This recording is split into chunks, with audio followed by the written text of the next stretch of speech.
Hey there, and welcome back to RedSpark's crypto blog for your crypto and Cardano news. I'm going to keep this one fairly short today as it is a bank holiday weekend in the UK and it is a Saturday. But there's a few tidbits of news that I found quite interesting that I wanted to share with you. First up is Invest Answers, a YouTuber who's not very popular with the Cardano community, and now it seems like he's not very popular with the Avalanche community as well.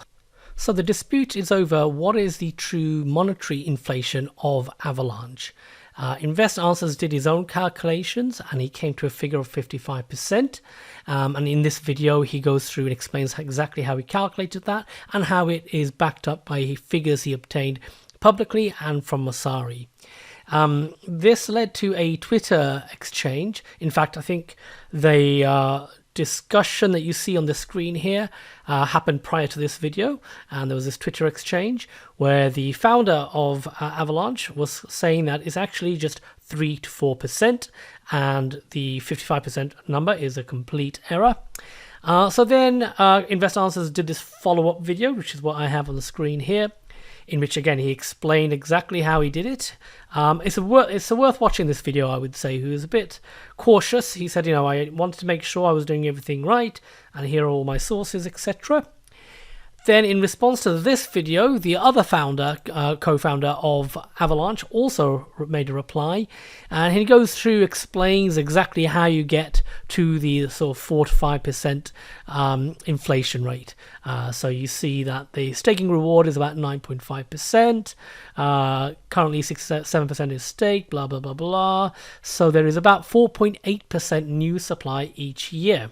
And because they also have coin burning, if they increase the amount of volumes being transacted on Avalanche, then the rate of coin burning will increase. And so they've calculated that it only needs to increase, the volume needs to increase by 5x in order for Avalanche to become deflationary. So that's the argument there on the Avalanche side. And then what Alex here brings up is that these numbers don't account for the vesting schedule of the early VC investors. So the vesting schedule is after how long these early VC investors can actually unlock their Avax tokens and then go out and sell them. And that was the argument that Crypto Invest was making, that these should be included in the calculation. And then from reading the rest of this Twitter feed, it seems like that the Avalanche response to that is, we don't have to worry about that. They're not selling their unlocked Avax. It's not coming onto the market. It's being staked. So there's a lot of back and forth. Feel free to have a read. My take on it was that if I've understood it properly, then these amounts that are coming onto the market, that are being unlocked, regardless of whether or not they're being sold straight away or being staked, they should be included in the circulating number, in the circulating amount of Avax. And if that gives you a inflation of 55%, then it's 55%. But I haven't gone through the calculations in detail, so I can't quite say for sure who's right or wrong on this. But that's my take from reading the back and forth on Twitter. And that's not even the worst Avalanche news I have for you. That was just a gentle warm-up.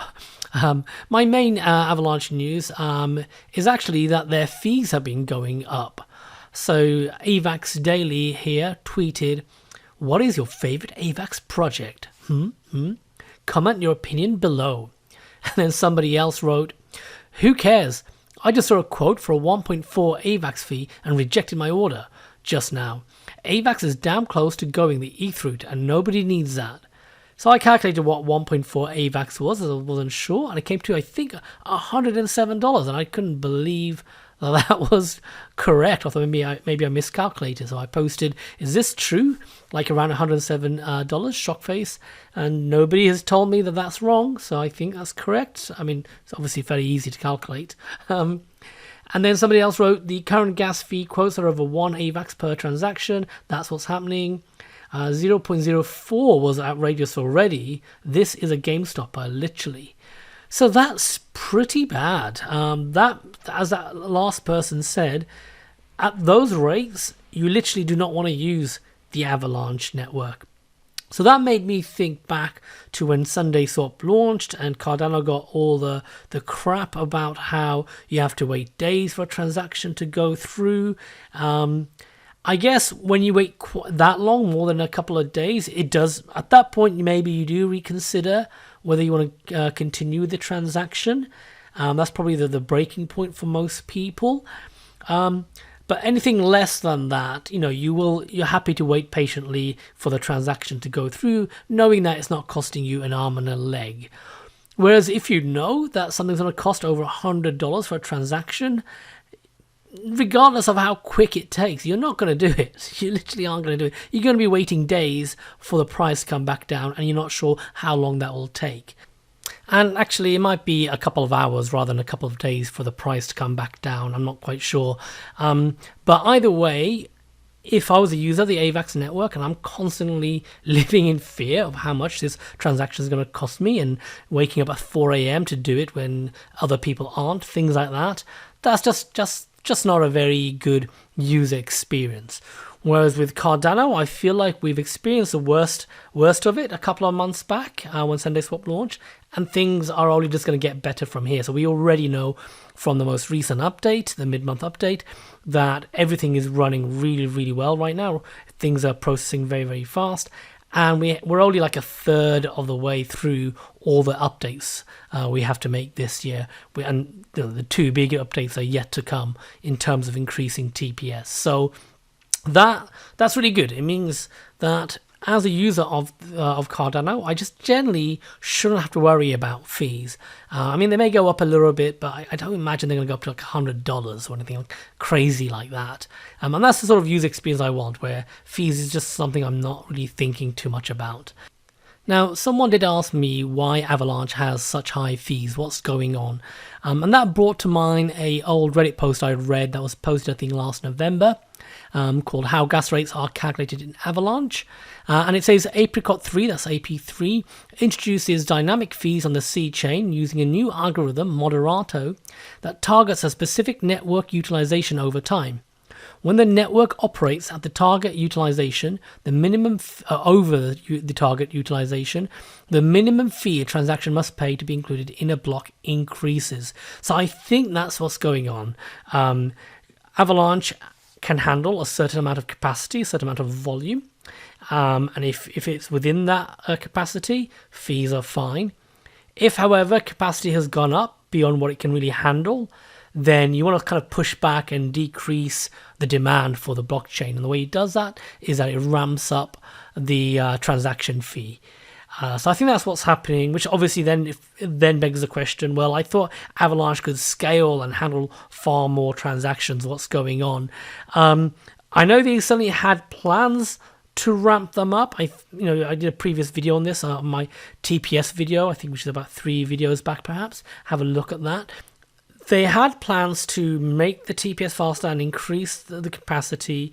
However, in more recent videos and discussions, what I've been hearing from the Avalanche founder and co-founder is that they really need subnets to scale. So it isn't just upgrading layer 1 and hey presto, everything will be fine.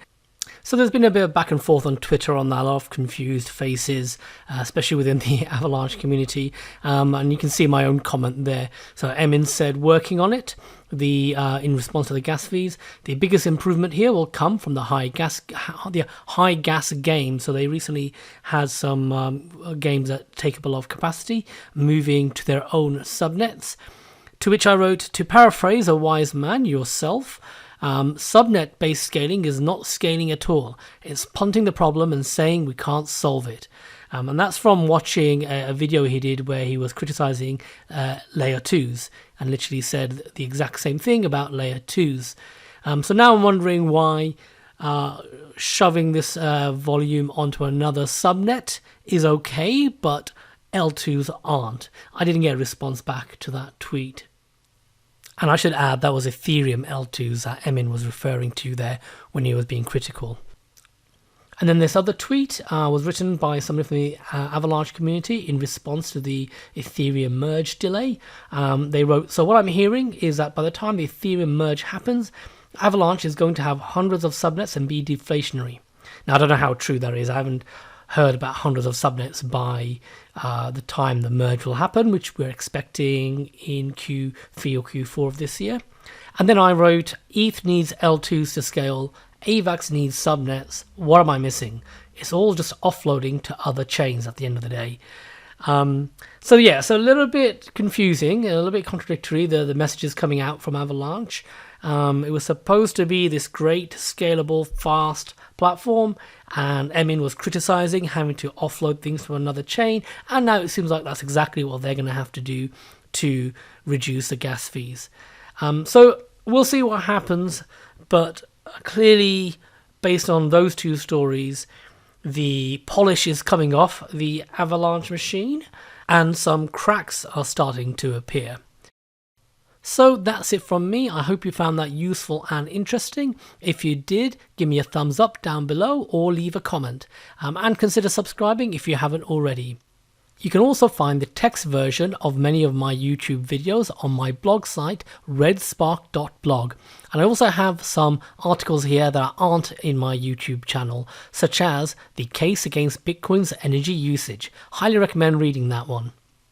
And finally, you can follow me along on Twitter if you want to keep up to date on my daily ramblings. And if you found this video interesting, then please give it a retweet. Other than that, I hope you all have a great day and a happy Easter.